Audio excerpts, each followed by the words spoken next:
Mga brothers, itong sunod natin na re-reviewin na motorsiklo, ito na ata ang isa sa pinaka murang motorsiklo na mabibili nyo ngayon sa Philippine market. Ang bagong labas ng Euromotor Philippines mga brad, the PIC 110. Pero bago tayo magpatuloy mga brothers on the wheels, sa mga naisuportahan ng ating YouTube channel, huwag nyo pong skip ang ads. At kung dito naman kayo sa Facebook nanonood, kung gusto nyo pong suportahan ng ating page, i-share nyo na po ang ating episode. At dahil dyan, maraming salamat na agad. Kaya mga brad, let's go sa go! Get ready, drop the beat.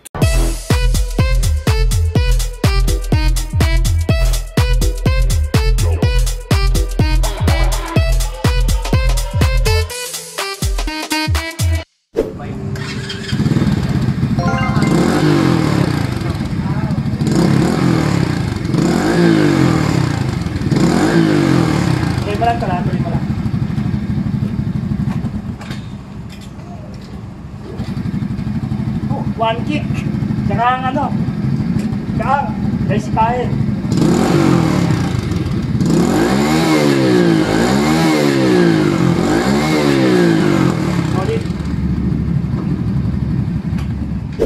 Ang body design nitong PIC 110, ito na yung mga traditional na motorsiklo na underbone cab kung tawagin. Actually mga brad, umuso na ito dati ng mga 70s, 80s to 90s until now na naglalabas na ang mga ibang brand. Dahil naman sa gaang nito at kipot nito at madaling sakyan ang ganitong klaseng motorsiklo. I mean, kung ikaw hindi mo naman hobby o passion ang motorsiklo at gusto mo lang ng pang point A, pang point B, panghatid sundo, pamasok sa trabaho o eskwela at gusto mo lang makaiwas sa buwiset na traffic at makatipid sa gasolina, ganitong klase ng motor ang iyong dapat kunin. O kung tawagin natin is the underbone cab, alright? So sa front facing pa lang mga brothers, kahit affordable ang presyo nito, makikita mo na kaagad na naka-projector lamp na ang headlight niya. Tapos meron pa itong maangas na daytime running lights na rin. At ang matindi dito mga brad, naka-LED na rin ang front turn lights ng motorsiklo. Kaya naman napakasulit nito sa kanyang price point, no? At ang kulay niya is a matte black. And then may mga linings ito ng silver at yellow na nagpapaangas sa pagiging sporty look ng motorsiklong ito. At meron pa yung logo dito na sticker ng Euromotor sa harapan. Alright? Pagdating dito sa kanyang baba, makikita nyo na meron siya ritong air intake sa bandang chest ng motor na at matulis nga ang pagkakahulma ng body design nito dito sa kanyang front facing. Ang fender nito mga brother, napakahaba, kaya naman na safe o malayo sa putek ang front tire natin dito, lalong lalo na pag sa ulan. At syempre mapoproteksyonan na rin ang ating makina at hindi basta-basta marurumihan. Ang kanyang front suspension dito mga brothers is naka-telescopic port na po at meron po itong drum brake na preno sa harapan. At pagdating naman sa gulong mga brad, meron itong 2.25 at 17 inches na tire size. At syempre naka-spoke wheel ito, kaya naman tubeless pa ang ating goma rito sa harapan. Napaka-modern style nga ng taillight nito mga brothers na pinaiilaw na rin ng LED. At ang maangas pa rito mga brothers, integrated na nga rin ang turn lights nito sa likod. Kaya naman hindi siya masagwan tignan. At ang rear fender natin dito mga brothers naka-extend na rin, kaya naman safe na safe ang ating motorsiklo o ang likurang bahagi ng motorsiklo pagdating sa mga putik at dumi, no? At syempre pa mga brothers, kahit budget siya, naka-dual shock ito sa likod na adjustable. Ang kagandahan dito, pwede nyo siyang pa-adjust kung anong play ang gusto nyo mangyari dito sa rear suspension.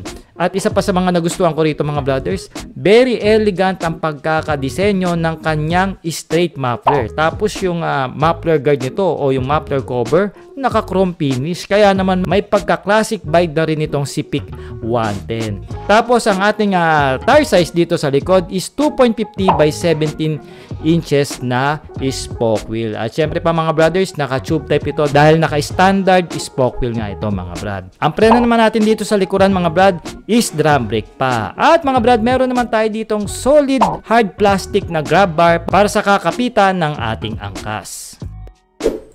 Dito naman sa side profile mga brothers on the wheel, makikita nyo na ang ganda ng ginawang decal works ng Euromotor dito. Meron siyang parang pinakadulo ng mga bundok. And obvious naman, kaya nga pangalan niya o model name niya is Peak 110. May linings yan na dilaw at kulay white naman dito sa design ng mga mountains. Okay? And for me, okay naman sa akin. Hindi naman siya masagwa. Parang Everest nga ng Ford ang datingan. Anyway, i-bike fit na rin natin ang motorsiklo na ito.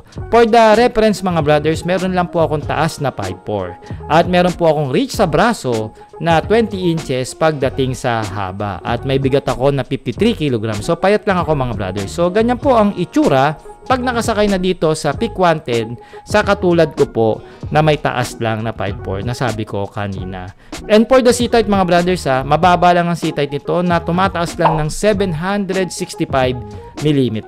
Tapos yung kanyang ground clearance naman mataas-taas na rin dahil 130 mm na rin yan. So kung may mga matataas kayong humps, malalalim na lubak o mabababang baha, kayang-kayang daanan nitong Peak 110 ng Euromotor. At saka isa pa sa gusto ko sa kanya, napakagaang nito mga brothers, alam nyo ba? Dahil meron lang siyang dry weight na 83 kg. Siguro kung ipo-full tank nyo to at isasama yung langis, tapos may mga dala kayo ng konti, bibigat lang ito ng around 85 to 87 kg. So magaang pa rin dahil below 90 kilogram na lang siya. Tapos ang kanyang riding position mga brothers, since mataas yung kanyang handlebar, upright na po tayo. So meaning mga brother, napaka-komportable po nitong sakyan. So sa mga traffic at sa mga long ride, hindi po kayo pahihirapan nito ni Peak 110. Tsaka makipot lang yung handlebar niya kaya sa mga masisikip na looban, parkingan at sa mga traffic na sitwasyon, magi-enjoy kayo rito kasi siguradong maisisingit nyo ang motorsiklong ito. Alright? Kaya mga brothers, sa bike fitting, approve na approve para sa akin to. Dito nga pala sa kanyang handlebar mga brother, makikita na natin ang kanyang analog meter na very visible and informative tignan. At meron na nga rin itong mga basic indicators katulad ng left and right, neutral indicator, high beam, low beam, and fuel meter. At syempre pa mga brothers, sinamahan na rin ito ng USB charging port ng Euromotor at meron itong kasamang maliit na bulsa dito sa left side ng motorsiklo. Meron tayo ritong standard ignition pagdating sa kanyang susian mga brad at mga basic switches pagdating sa isang underbone cab katulad ng kanyang left and right, horn, low beam, and high beam, bukasan ng kanyang ilaw dito sa right side at electronic starting. Ang handle grip niya naman, ito yung karaniwang nakikita ko sa mga stock na motorsiklo. And sad to say mga brothers, hindi pa ito naka-metal and bar pagdating sa manibela.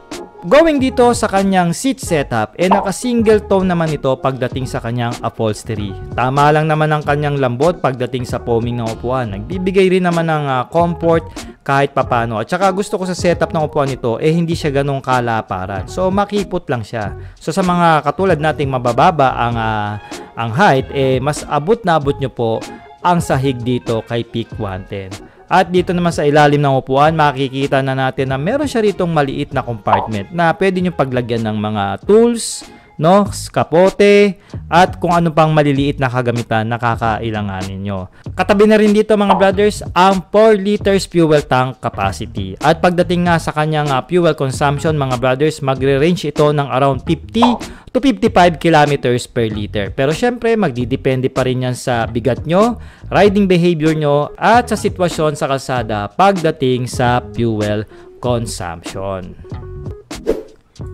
Okay mga brothers, pag-usapan natin ang makina ni Peak 110. Meron nga ito mga brothers na 107cc to be exact. Single cylinder, single overhead cam na dalawa yung kanyang valvula. Siyempre pa mga brothers, dahil budget lang naman ito, carburetor pa ang kanyang fuel system. Pero kahit gano'n naman mga brad, matipid pa rin sa gasolina ang motorsiklong ito kasi nga nasa 100cc lang siya.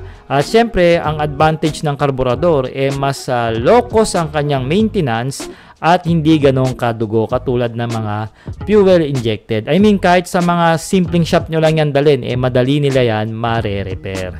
Air-cooled pa ito mga brothers dahil mababa lang naman ang kanyang compression ratio na 9.7:1. Meaning, hindi ganong kasobrang init ang engine temperature o working temperature ng makina.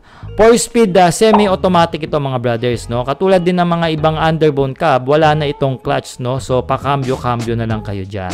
At syempre pa meron itong electronic starting at kick starting pagdating sa makina. Yun naman yung kagandahan. Kung mawalan ka ng baterya o mamatayan ka ng baterya, maki-kickstart mo pa rin itong si Peak 110. And speaking of test ride mga brad, nasakyan ko ito sandalian lang. At una ko kagad napansin sa kanya, napakagaang niyang imaneho mga brothers. No, siyempre hindi ka na magtataka doon, nasa 83 kg lang ang dry weight ng motorsiklong ito, no. Napakagaang niya talaga. Para ka lang nakabisikleta. 'Yon, ganoon. Kasi sanay ako sa mga malalaking motorsiklo, mga brad, at mabibigat Na sinakyan ko ito, gaang na gaang ako.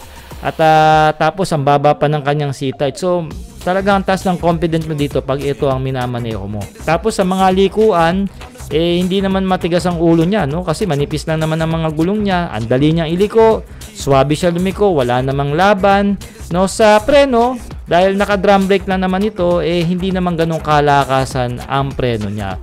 Tama lang din. Pero para sa akin, okay na yun kasi hindi naman din sobrang lakas ang makina nito, no?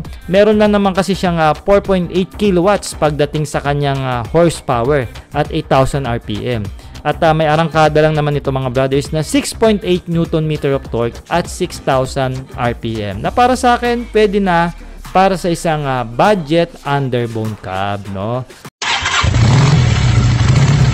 So mga brothers, mag-comment naman kayo ng yes kung nagustuhan nyo ang motorsiklong ito mga brothers. At oo nga pala, bago ka malimutan, may mga available color nga pala ito mga brothers. Yan nga ang dark petrol, sword gray, matte red, at itong nire-review natin na kung tawagin nila na Maxi Signature na black and yellow. Okay, so sa presyo mga brothers, meron siyang cash price ngayon na 39,900 pesos. So napakasulit na ito, no? Sabihin na natin 40,000 lang. Meron ka na isang underbone cab na kahit papano sumasabay ang specs and features kung anong meron tayo ngayon sa merkado. So mga brothers, hanggang dito na lang ang review natin sa Peak 110 at abangan nyo, meron pa tayong re-reviewin ang kanilang pangmalakasang Pantra bikes. Yan nga ang Daang Hari 186. So mga brothers, ride safe and cheers! Okay.